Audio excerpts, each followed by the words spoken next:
اعوذ باللہ من الشیطان الرجیم بسم اللہ الرحمن الرحیم اللہم صلی علی محمد وعلی محمد وعجل فرجہم۔ معزز ناظرین، السلام علیکم ورحمۃ اللہ وبرکاتہ۔ ایک بار پھر آپ سے گفتگو کرنے کا شرف حاصل ہو رہا ہے اور پروگرام احکام اسلامی میں حاضر خدمت ہیں، کچھ سوالوں کے ساتھ اور کچھ موضوعات کے ساتھ۔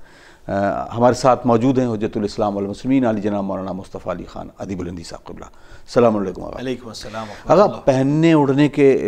یہ بہت سارے مسائل ہوتے ہیں انسان کو۔ انہوں نے سوال یہ کیا ہے، السلام علیکم، میرا سوال یہ ہے کہ کیا ہم منت مانتے ہیں تو ان منت ماننے کے عوض میں بہت سارے بچوں کو بالی پہنانا، در پہنانا، اس طرح سے یہ کیا شریعت نے جائز قرار دیا ہے؟ اعوذ باللہ من الشیطان الرجیم، بسم اللہ الرحمن الرحیم، الحمدللہ رب العالمین،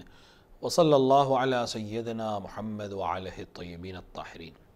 دیکھیں، جہاں تک منت اور نظر کا مسئلہ ہے، شرعاً منت ماننا یا نظر کرنا یا عہد کرنا، یہ تینوں تقریباً ایک ہی حکم میں آتے ہیں۔ اسی کے ساتھ ایک چیز اور بھی آ جاتی ہے، اسے ہم قسم کہتے ہیں۔ جی، ان تینوں میں ضروری ہے، ان چاروں چیزوں میں ضروری ہے کہ انسان اس چیز کی نظر کرے گا جو شرعاً جائز ہو،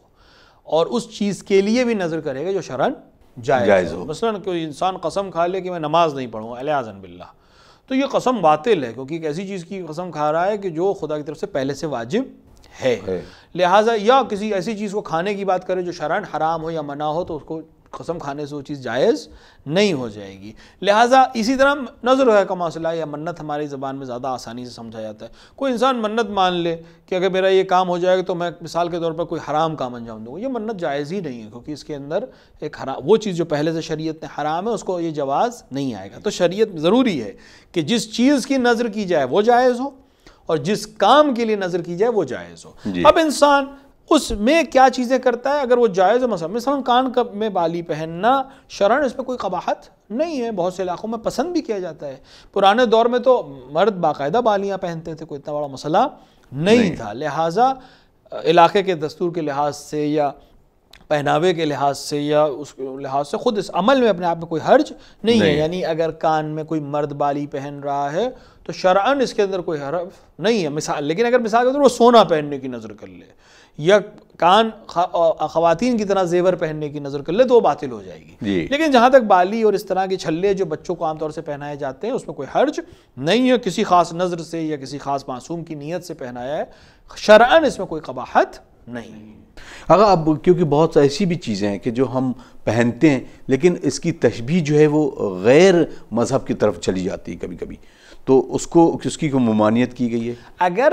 کوئی چیز بالکل تشبیہ یعنی معروف ہو گئی صرف وہی لوگوں کے لیے، مثال کے طور کے اوپر صلیب ہے، صلیب گلے میں پہننا علامت ہے نصرانیت کی، عیسائیت کی، تو صلیب پہننا یا صلیب کا استعمال کرنا یا بت گلے میں پہننا یا اس سے شبیہ کسی چیز کو پہننا، اس کی تصویر مثال کے طور پہ گلے میں پہننا، یہ جائز نہیں ہے، کیونکہ یہ یقیناً تشبیہ بالکفر ہے۔ لیکن ایک دفعہ ہے کہ وہ بھی کرتے ہیں، ہمارے قوم کے لوگ بھی کرتے ہیں،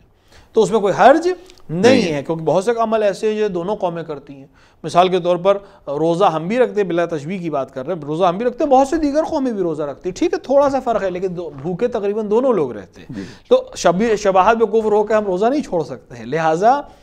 صرف تشبیہ ہو جانا کافی نہیں، لیکن اگر مخصوص ہو کہ یہ انہی کا عمل ہے اور اس کے بعد کوئی انسان وہ عمل کرے تو اس کے لیے صحیح نہیں ہے۔ ایک دم جیسے لباس ہے، کوئی لباس ہے جو مخصوص ہو کہ یہ وہی لوگ پہنتے ہیں، یعنی خاص مذہب کے لوگ، خاص دین کے لوگ یہ لباس پہنتے ہیں، تو پھر مسلمان کے لیے صحیح نہیں ہے کہ اس لباس کو پہنے، کیونکہ وہ مماثلت بنے گا کفر کے ساتھ۔ لیکن ایک لباس ہے جو اس علاقے کے لوگ پہنتے ہیں، اس سے مطلب نہیں کہ وہ مومن ہے، غیر مومن ہے، کافر ہے، مرتد ہے، مشرک ہے، کون ہے، مطلب نہیں ہے، وہ اس علاقے کے لوگ پہنتے، کوئی حرج نہیں ہے۔ یا مثال کے طور پر ایک زمانے تک یہ جو لباس جو ویسٹرن لباس کہلاتا ہے، شرٹ ہے اور پینٹ ہے، اس طرح کی چیزوں کو ویسٹرن لباس کہا جاتا ہے، تو اس زمانے میں ممکن ہے حرمت رہی ہو، لیکن آج کے دور میں یہ تقریباً ایک ایسا لباس ہے جو پوری دنیا میں پہنا جاتا ہے، لہٰذا اس میں کوئی حرج نہیں ہے۔ لیکن ابھی بھی مثال کے طور پر کوئی ایسا لباس ہے جو خاص قوم کے لوگ، خاص نشانی کے لوگ خاص موقع پہ پہنتے ہیں، تو ایک مومن کو اس لباس سے پرہیز کرنا چاہیے۔ جزاک اللہ۔ عمار صاحب ہیں، السلام علیکم۔ آقا یہ بتائیں کہ جس طرح سے تہمت باندھتے ہیں اور تہمت کے نیچے کیا ضروری ہے انڈر ویئر پہننا، اور اس کے لیے نماز کے حالت میں کیا نماز صحیح ہو جائے گی اگر انڈر ویئر نہیں پہنے ہوئے ہیں؟ نہیں، نماز میں دیکھیں، نماز میں صرف ایک چیز شرط ہے، وہ یہ ہے کہ اگر مرد نماز پڑھ رہا ہے تو ناف سے لے کر گھٹنے تک اس کا بدن چھپانا ضروری ہے۔ اب اس کو چھپانے کے لیے آپ انڈر ویئر پہنیں، اس کو چھپانے کے لیے آپ جینز پہنیں، اس کو چھپانے کے لیے آپ پینٹ پہنیں، اس کو چھپانے کے لیے آپ پیجامے پہنیں، اس کو چھپانے کے لیے آپ تہمت پہنیں، اس سے شریعت کو کوئی مسئلہ نہیں ہے، صرف چھپانا مقصد ہے۔ اگر تہمت پہن کر شرمگاہ چھپ رہی ہے، ناف سے لے کر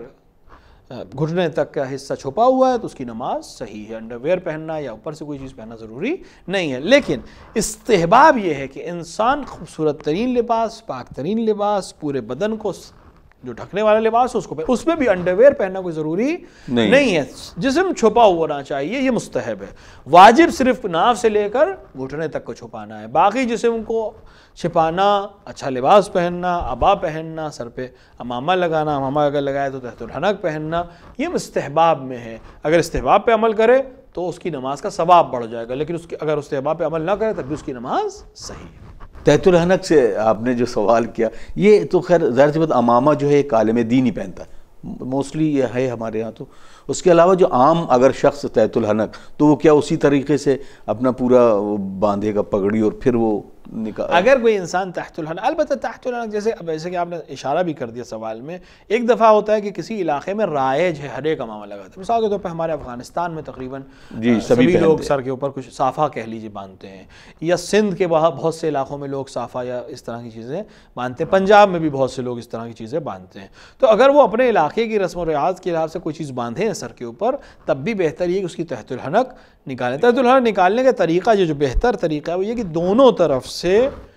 آپ کے یہ جو کونے سرے ہیں وہ لٹک رہے ہوں اور ایک دوسرے کے اوپر چلے گئے، یعنی ایک طرف سے اس سائڈ چلا جائے اور ادھر والا حصہ اس سائڈ چلا جائے، اور اسی کو تحت الحنک اسی لیے کہتے ہیں جو گلے کو پوری طرح سے چھپا لیتا ہے اور گلے سے دور کرتا ہے۔ تو کوئی حرج نہیں ہے، کوئی دوسرا بھی اگر کرنا چاہے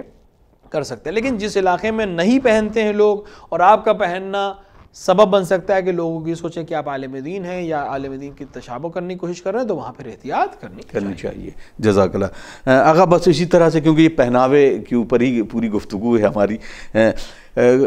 جس طرح خاص خواتین ہمارے بر صغیر میں ایک دوپٹہ لیتی ہیں اس طرح سے، کیا وہ مرد کے لیے منع ہے؟ خود دیکھیں، مرد کے لیے خواتین جیسا لباس پہننا منع کیا گیا، یعنی اپنے آپ کو نسوانی کیفیت دینا منع کیا گیا ہے۔ اب اگر وہ انسان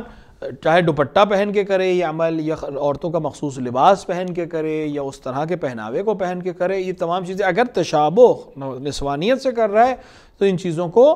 شریعت نے منع کیا ہے۔ اس سے فرق نہیں پڑتا وہ کیا چیز ہے، شریعت آ کر چیزوں کو ٹک مارک نہیں کرتی، شریعت آ کر اصول بیان کرتی ہے۔ اگر وہ اصول کے لحاظ سے یہ نسوانی لباس سے پہنا ہوا ہے تو مرد کے لیے جائز نہیں ہے، لیکن اگر وہ ایسا نہیں ہے، مثال کے طور پر خاتون کا ہی دوپٹہ ہے لیکن مرد جو ہے اس سے پگڑی بنا لے مثلا، یا خاتون کا ہی دوپٹہ ہے مرد اس سے کمر کا پٹکا بنا لے مثلا، یا کسی وجہ سے اس کے بدن میں درد ہوتا ہے اس نے وہی دوپٹہ باندھ لیا، اپنے ہاتھ پہ باندھ لیا، بازو باندھ لیا، کوئی حرج نہیں ہے۔ لباس کس کا ہے اس سے مطلب نہیں ہے، اگر وہ استعمال کر سکتا ہے اور اس سے نسوانیت کی تشابہ نہیں ہو رہی ہے تو وہ جائز ہے، اس میں کوئی حرج نہیں ہے۔ لیکن اگر نسوانیت کی تشابہ ہو رہی ہے ولو لباس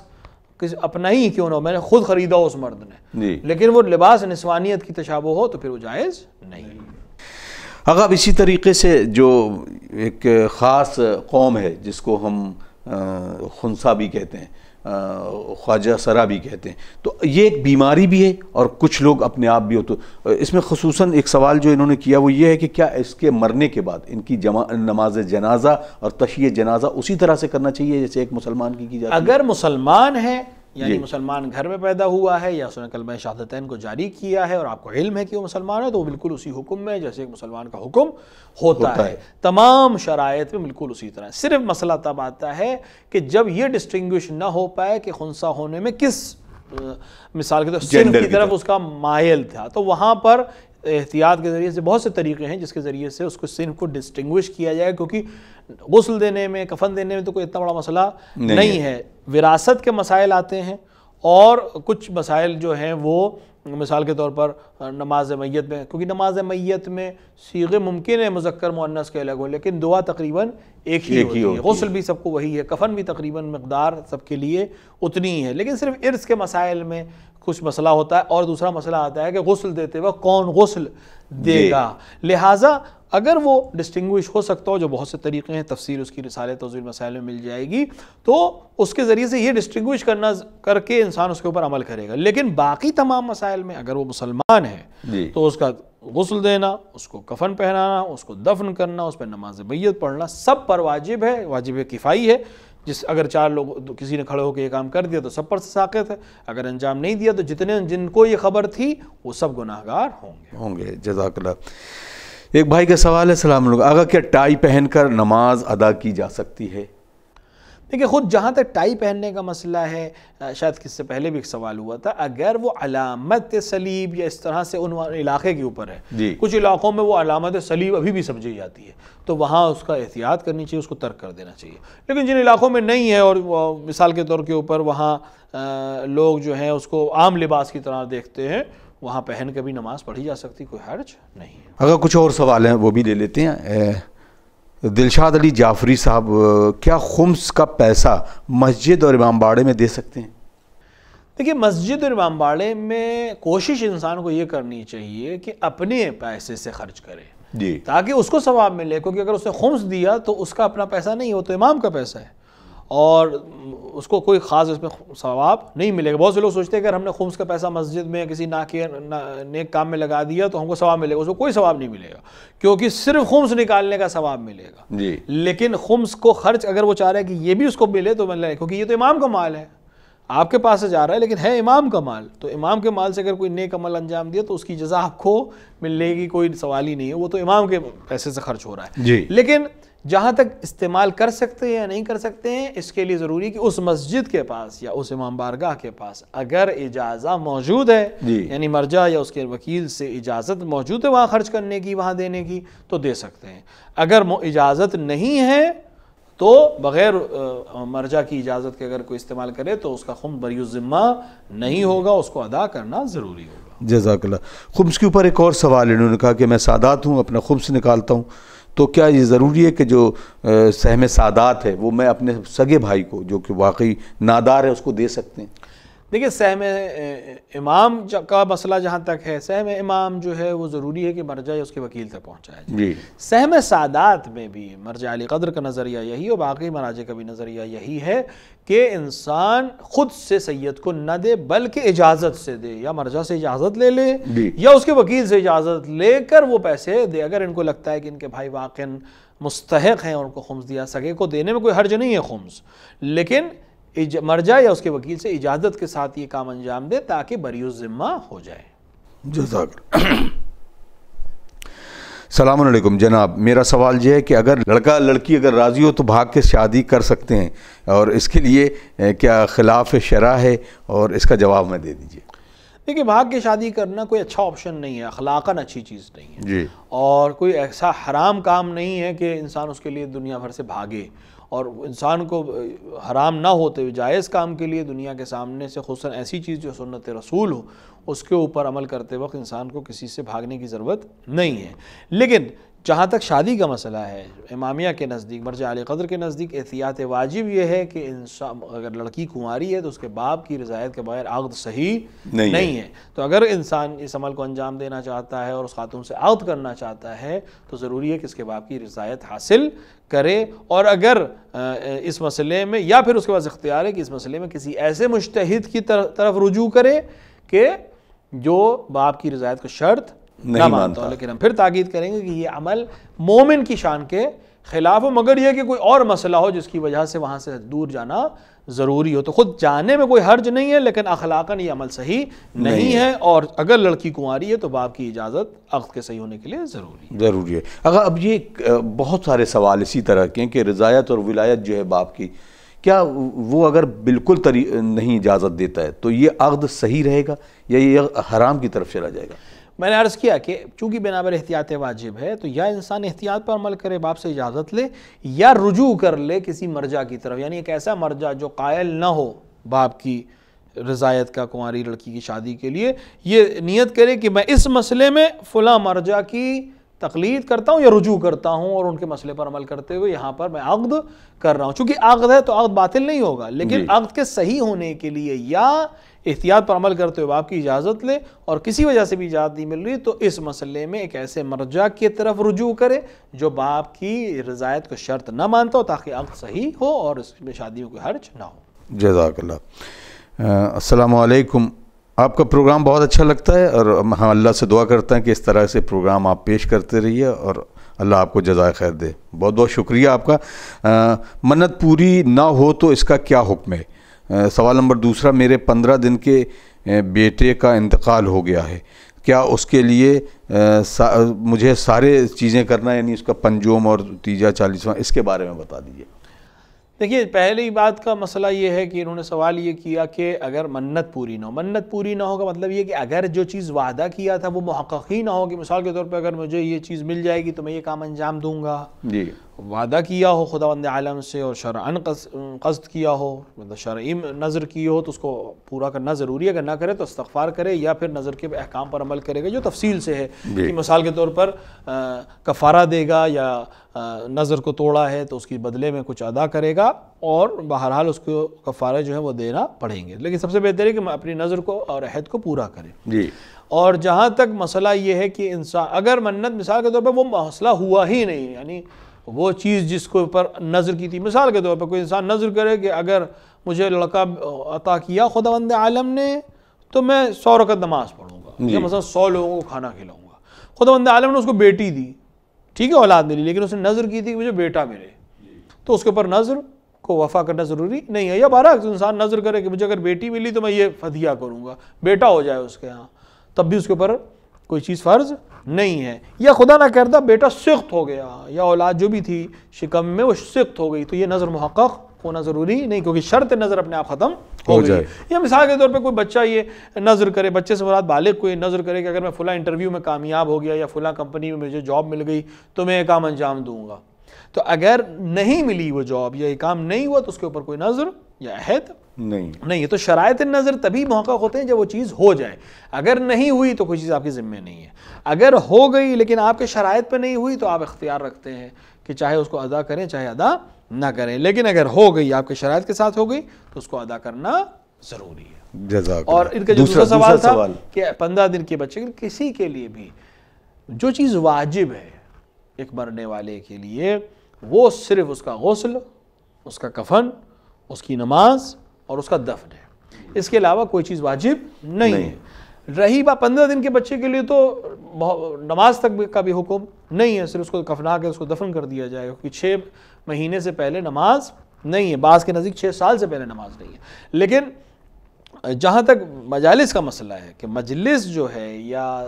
یہ تیجا اور پنجم اور 10ویں اور مہینے کی مجلس اور 40واں, یہ ویسے بھی کسی کے لیے واجب نہیں ہے. یہ تو ایصال ثواب کا ایک طریقہ ہے جو میت چلی گئی, اپنے لیے کوئی عمل نہیں کر سکتی اور پسماندگان کے لیے راحت کا سبب بنے, اس طرح کے چیزیں منعقد کی جاتی ہیں. یہ کوئی واجب شرعی چیز نہیں ہے کہ اس کے نہ کرنے سے کوئی مسئلہ ہوگا, لہٰذا کوئی ضروری نہیں کہ اس کام کو انجام دیا جائے. جزاک اللہ, بہت شکریہ آغا. آغا ان کا سوال ہے بنارس سے عصمت زہرا. السلام علیکم, پلیز آپ ایک جو گھر کی خواتین ہوتی ہیں آپ ان کے لیے ٹائم ٹیبل بنا دو جو خواتین اس پر چل سکیں اور مستحب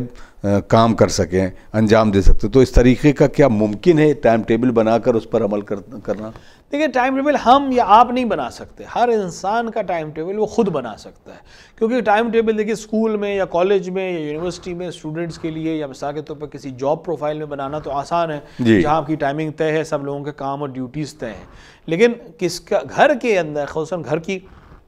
خواتین کے لیے ٹائم ٹیبل ہم یا آپ نہیں بنا سکتے, کیونکہ کس کے گھر کے کیا شرائط ہیں, کس کے گھر میں کیا ضرورت ہے, وہ ہمیں علم نہیں ہے. ٹائم ٹیبل کے لیے ضروری ہے کہ ہمیں علم ہو تمام مصروفیت کا, تمام تقاضوں کا, پھر ہم بنا سکتے ہیں. لیکن عام طور سے اگر وہ رائے یا مشورہ ہم سے چاہیں تو انسان, پہلی چیز تو یہ کہ انسان ٹائم ٹیبل کو بنانے سے پہلے اپنی عادات میں اس چیز کو صحیح کرے کہ وہ رات میں دیر تک نہ جاگے اور صبح نماز صبح کے بعد کوشش یہ کرے کہ پھر نہ سوئے. اگر صرف اسی چیز پر ایک عمل کر لیں تو ان کو بہت سا اتنا ٹائم مل جائے گا جو یہ بہت اچھی طرح سے مستحب چیزوں میں یوٹیلائز کر سکتے ہیں، کیونکہ ہماری جو آج کی زندگی ہے، جو بھاگ دوڑ والی زندگی ہمیں ویسٹرن سماج نے دی ہے اپنی غلامی کے آزاد کرنے کے عوض میں، وہ ہمیں ان سے بدتر غلام بنا کر چلی گئی۔ وہ خود تو early to bed early to rise کا نعرہ لگا کے اپنے ملکوں میں ترقی کر رہے ہیں، لیکن بر صغیر و آس پاس کے علاقوں کو انہوں نے عادی بنا دیا ہے کہ وہ سو رہے ہیں اور آفس کا ٹائم تو مثلا 9 بجے ہے یا 10 بجے ہے، تو اس سے 1 گھنٹہ پہلے اٹھ جائیں گے، تو جو اسلامک سسٹم تھا وہ تقریباً فوت ہو چکا ہے۔ ہاں، جن کے گھروں میں بچے ہیں وہاں یہ کام ہو رہا ہے۔ تو انسان پہلے کسی اور ٹائم ٹیبل کی ضرورت نہیں ہے، اگر انسان اسی فارمولے پہ عمل کر لے کہ رات میں جلدی سوئے اور صبح نماز کے بعد سے اٹھ کر جاگنے کی عادت بنا لے، ولو دن میں تھوڑی دیر آرام کر لے، تو بہت سی چیزیں اس کے لیے فراہم ہو جائیں گی، ایزی ہو جائیں گی۔ اور باقی جو ٹائم ٹیبل کا سیٹ اپ ہے وہ اپنے روزمرہ کی زندگی میں آپ دیکھیں کہاں پر آپ کے لیے کون سی چیز سوٹیبل ہوگی، اس حساب سے آپ خود سیٹ کر سکتے ہیں۔ یا اگر آپ پرسنل کوئی مسئلہ ہے اور پرسنل اپنی جو روزمرہ کی زندگی کے مسائل ہیں، اگر مثلا جو مصروفیت ہے وہ اگر آپ بھیج دیں تو ہم پرسنلی آپ کو جواب دے سکتے ہیں۔ اسی نمبر پر پرسنل کر دیں تو ہم اس کو پبلکلی تو جواب نہیں دے سکتے، لیکن پرسنلی ہم آپ کو ایک آدھ ٹائم ٹیبل کسی سے بنا کر دے سکتے ہیں۔ لیکن یہ چیز ایسی ہے جو میرے یا آپ کے بنانے سے نہیں، بلکہ خود اگر آپ اس کے اوپر عمل کرنا چاہیں اور خود اپنی مصروفیات کو دیکھ کر عمل کریں تو بہت اچھا ہے۔ لیکن جو پہلے میں نے بات کہی، صرف اسی پہ اگر پہلے 40 دن 50 دن عمل کرنے کی کوشش کریں کہ رات میں جلدی سوئیں اور صبح نماز کے بعد جاگنے کی عادت ڈالیں، تو اس سے رزق میں بھی برکت ملے گی، صحت بھی اچھی رہے گی، اور بہت سا وقت مل جائے گا جس میں آپ مستحب عمل انجام دے سکتے ہیں، جس وقت کوئی آپ کو ڈسٹرب کرنے والا نہیں ہوگا۔ جزاک اللہ۔ اب کیونکہ یہ بہت خوبصورت سوال بھی ہے، اب انہوں نے سوال جو کیا وہ ایک الگ رخ رکھتا ہے، لیکن اس پہ ایک سوال یہ ہے کہ کچھ گھروں میں دیکھا ہے کہ ان کے بزرگ خصوصاً گھر کا مکھیا کہلاتا ہے، اس کا اسٹرکٹلی فالو کراتے ہیں اپنے رولز کو، کہ مطلب اتنے بجے اٹھنا ہے، اس وقت سارے لوگ جو ہے وہ ڈائننگ ٹیبل پہ ہونا ہے۔ اس میں ہوتا یہ مسئلہ یہ کہ وہ گھر کا ماحول اچھا ہو جاتا ہے، لیکن کبھی کبھی کچھ لوگ اس طریقے کی بھی ہوتے ہیں کہ وہ اپنی چیزوں کو نہیں برداشت کرتے، مثلا کوئی بیماری ہو گئی یا وہ ہے لیکن اٹھ کے آنا ہے، تو اس پر کیا گائیڈ کیا جائے، کس طریقے سے ماحول اور معاشرے کو اس اصولوں کے ساتھ ڈالا جائے؟ دیکھیے، ٹائم ٹیبل اگر گھر میں کوئی بزرگ بنا رہا ہے اور اس کا ہدف یہ ہے کہ سب مثال کے طور پر اکٹھا سارے کام انجام دیں، سب وقت پہ عبادت کریں، سب وقت کے اوپر کھانا کھائیں، سب ساری زندگی ایک سسٹمیٹک رہے، خود اسلام پسند کرتا ہے، اسلام سسٹم کو پسند کرتا ہے۔ جہاں نماز کے لیے ٹائمنگ ہے، سال بھر آپ کو اسی ٹائمنگ کے حساب سے نماز پڑھنی ہے، روزے کی ٹائمنگ ہے، معلوم ہے کہ اسلام ٹائم ٹیبل کو اور